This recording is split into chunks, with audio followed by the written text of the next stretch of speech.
नमस्कार। आज के वीडियो लेक्चर में आपका स्वागत है। आज हम लीलाधर जंगुडी की एक कविता स्वतंत्र जुबान की व्याख्या करेंगे। वीडियो शुरू करने से पहले एक निवेदन, अगर अभी तक आपने चैनल सब्सक्राइब नहीं किया तो इसको सब्सक्राइब कर लें। तो आइए शुरू करते हैं स्वतंत्र जुबान की व्याख्या।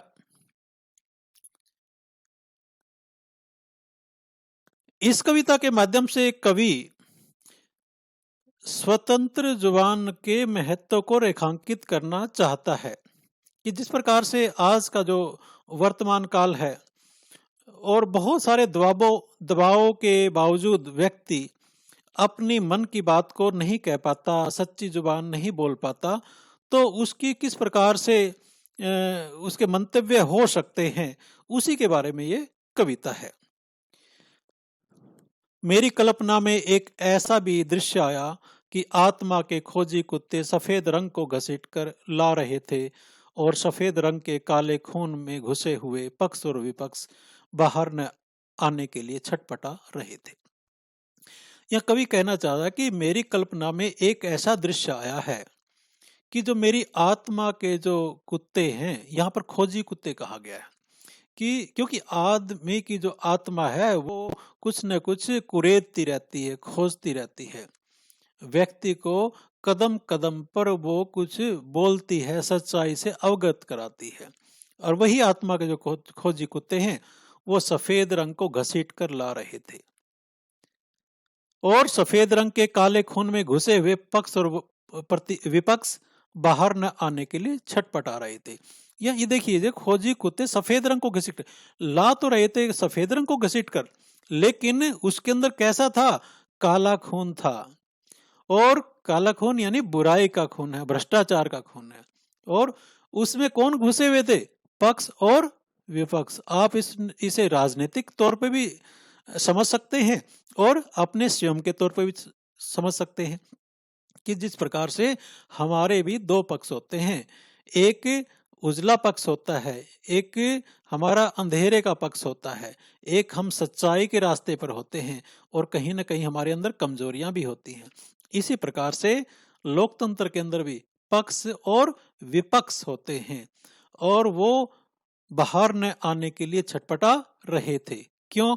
क्योंकि वो जनता को सच्चाई नहीं बताना चाहते थे। एक आदमी जो हर बार मेरे साथ उठता बैठता है, अमूमन हम एक दूसरे की जासूसी करते हैं। कभी कहता कि एक आदमी जो मेरे साथ हमेशा उठता बैठता रहता है, यानी जाना पहचाना है, और लेकिन समस्या है कि हम एक दूसरे की जासूसी करते रहते हैं, यानी एक दूसरे के बारे में जानने का प्रयास करते हैं। एक दिन मेरे हिस्से के सारे अपराध भी चुपचाप उसके शरीर में ही जाकर बस गए, ताकि जब कायरता का जिक्र चले तो कहीं वह अपना नाम वापस न ले ले और कहीं मैं अपने अपराधों से मुकर न जाऊं।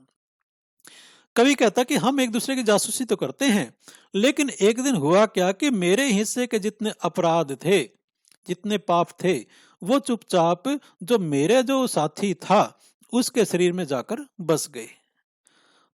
और वो इसलिए ताकि जब कायरता का जिक्र चले, यानी कायरता की जब बात हो, तो कहीं वह अपना नाम वापस न ले ले और कहीं मैं अपने अपराधों से मुकर न जाऊं, और मैंने भी जो अपराध किए हैं मैं उनसे मुकर न जाऊं। और वो भी अपना नाम कायरों में नहीं लिखवाना चाहता था, इसलिए उसने सारे के सारे जो अपराध हैं वो अपने हिस्से में ले लिए। तब वह उठा सवाल उठाने की गरज से, लेकिन उसकी जीभ कई मामलों में दबी हुई थी, वह जानबूझकर अंधा हो गया। और जो उसका साथी था कवि का, वो सवाल उठाने की गरज से उठा, लेकिन उसकी जो जीभ थी वो दब गई, उससे जुबान नहीं निकली, क्योंकि वो कई मामले में दबी हुई थी, क्योंकि उसके सिर पे भी कई झूठ सवार थे। उसकी जो जीभ थी वो भी कई मामलों में दबी हुई थी, क्योंकि उसके अंदर भी कई कमजोरियां थी, इसलिए वो जानबूझकर अंधा हो गया। अंधा हो गया मतलब जानबूझकर अंधा हो गया। देख तो रहा है लेकिन वो कह नहीं पा रहा है, इसलिए उसने अपनी आंखें बंद कर ली।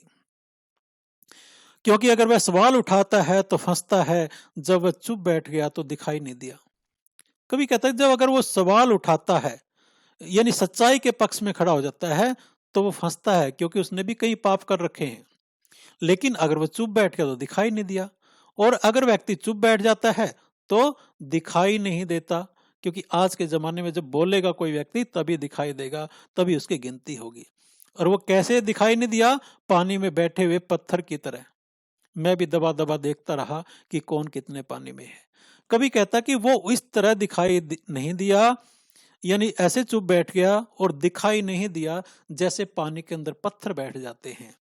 और कवि कहता है मैं भी दबा दबा देखता रहा कि कौन कितने पानी में, और कवि भी उसी पानी में दबा हुआ था। यानी कवि की जबान भी स्वतंत्र नहीं थी, वो भी उसी पानी में दबा हुआ था और देख रहा था कि कौन कितने पानी में है। जब कई सवाल उसके ऊपर से, उसके सामने से गुजर गए तो उससे रहा नहीं गया।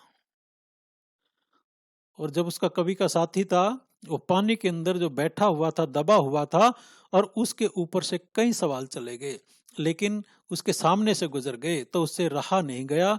और कवि भी कहता है मैं भी चाहता था कि हम दोनों उठें और इन सवालों के जवाब दें, पर मेरे पास कोई जवाब नहीं था।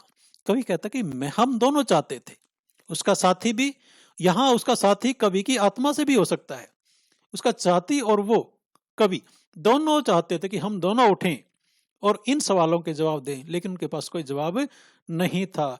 उसके पास क्या जवाब है? अब मुझे जासूसी करनी थी। और कवि का जो साथी है उसके पास क्या जवाब था? कवि कहता कि अभी मुझे उसकी जानकारी प्राप्त करनी, मुझे उसकी जासूसी करनी थी। वह एक रात चुपचाप उठा और सवालों के घोल से लोगों के कान पोत गया। और जो कवि का साथी है वो एक रात चुपचाप उठकर जो वहां के जो लोग थे उनके सवालों के घोल से उनके कान को पोत दिया।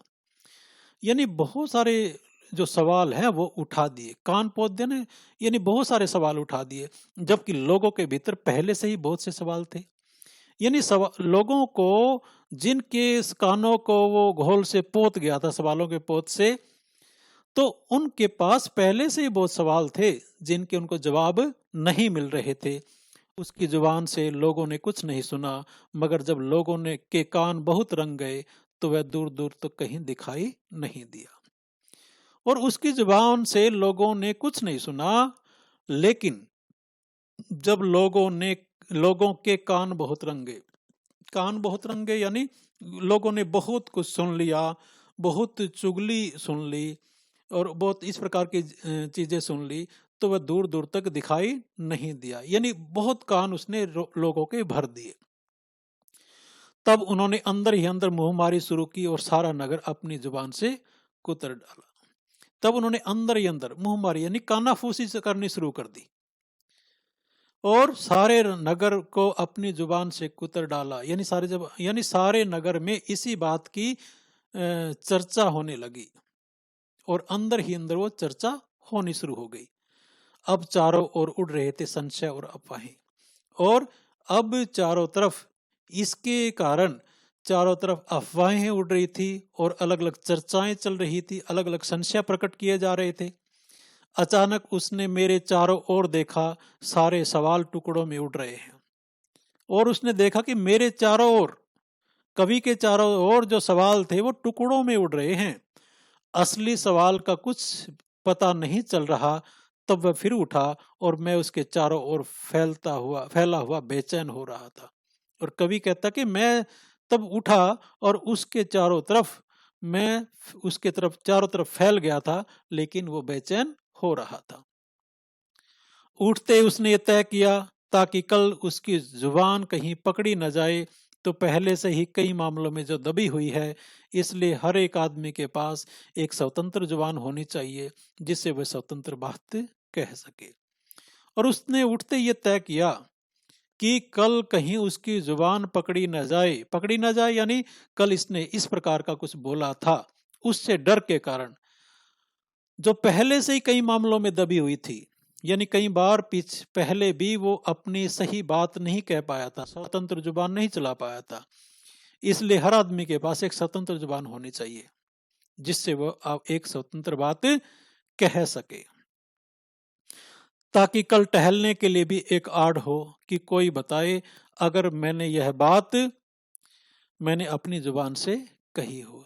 यानी इसलिए भी जरूरी है स्वतंत्र जुबान कि कल आप कहीं पे टहलने के लिए निकलें और कोई आपको ये बता दे कि मैंने ये आपकी जुबान से कहीं बात सुनी थी। मगर तब तक एक काले कानों वाला सवाल उठा और सामने खड़ा हो गया कि स्वतंत्र जवान आदमी कहाँ से लाएं। यह तो हो सकता है कि अपनी ही जवान स्वतंत्र कर ले जाए। और तब एक काले कानों वाला, यानी इस प्रकार के जो थे, जो काले कानों वाला जो व्यक्ति उठा और उसके सामने खड़ा हो गया कि स्वतंत्र जुबान आदमी कहाँ से लाएं। कि यानी ऐसा व्यक्ति कहाँ से लाएं जिसकी जो जुबान है वो स्वतंत्र हो। यह तो हो सकता है कि अपनी ही जुबान स्वतंत्र कर ली जाए, यानी किसी और में जुबान यानी उसकी वाणी की स्वतंत्रता को ढूंढने की बजाय हमें अपनी ही जुबान को स्वतंत्र कर लेना चाहिए। वह भी उठा और सोच में पड़ा। सवाल उसको गहराई में ले गया जहां हजारों जीभें दबी पड़ी थी। और यह जब उस सवाल की गहराई में गया तो उसने देखा वहां पर हजारों जो जीभ थी वो दबी हुई पड़ी थी। यहाँ पर हजारों जीभ दबी पड़े रहने का मतलब यह है कि हजारों ऐसी जीभ थी जो स्वतंत्र जुबान नहीं थी। उस खजाने के आसपास पानी के दल पर उसने मेरे पैरों के निशान देखे। कवि कह रहा कि उस खजाने के आसपास, कौन सा खजाना? जबी जीबों वाला, जिसकी बहुत सारी हजारों जीबें दबी पड़ी थी, यानी गुलाम जीब। ऐसे खजाने के आसपास कवि के पैर भी उसने देख लिए थे, इसलिए वो भाग पड़ा। क्यों? क्योंकि उसने देख लिया था कि कवि की जुबान भी स्वतंत्र नहीं है। जुबान की आजादी के लिए वो भाग पड़ा। न मैं लड़ा न वो लड़ा, मगर उससे रहा नहीं गया। उसने अपने काम के लिए जानवर की जुबान चुनी।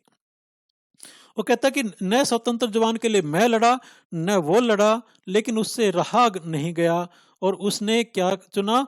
अपने काम के लिए जानवर की जुबान चुन ली। और जानवरों में भी बैल की, जो उसके सबसे ज्यादा करीब था, और जानवरों में भी बैल की जुबान उसने चुनी, क्योंकि उसके व्यक्तित्व के सबसे नजदीक, सबसे सिमिलर अगर कोई जानवर था तो वो बैल था। क्योंकि वह कईयों को चरना चाहता था, वह कईयों को चरना चाहता था और कई सवालों से बैलवानी करना चाहता। बैलवानी यानी उनसे शरारत करना चाहता था, उनसे सामना करना चाहता था। कईयों को नीचे से छुड़ाकर जमीन, कईयों को गिराकर खंदकों में, यानी कईयों से जमीन छुड़ाना चाहता था, कईयों को नीचे खंदकों में गिरा देना चाहता था, गड्ढों में गिरा देना चाहता था, कईयों को उठाना चाहता था सींगों पर, और कईयों को अड्डी मारकर मारना चाहता, यानी टंगड़ी अड़ाकर किसी को मारना चाहता था। पर कईयों के सामने गोबर करना चाहता था ताकि उन्हें पता चल सके कि आत्मा के क्या हाल है।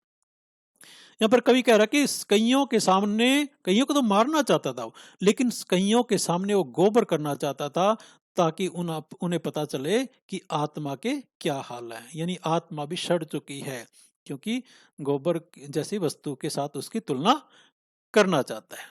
असल में वह जानवर की जुबान से इस दारी धुंध और इस सारे धुएं को चाटना चाहता, जैसे ताजा ब्याए हुए पशु अपने बच्चों को चाटते हैं उन्हें समर्थ बनाने के लिए। यहाँ कवि कहने थे जो जो बैल बना था वो अपने ये सारा जो धुआं है, सारी जो धुंध है जो इस समाज के अंदर फैली हुई है, वो उसको चाटना चाहता था, उसको खत्म करना चाहता था। जैसे कोई भी ताजा ब्याह पशु होता है जो उसने बच्चा दिया होता है, वो अपने बच्चे को चाटते हैं ताकि वो समर्थ बन सके।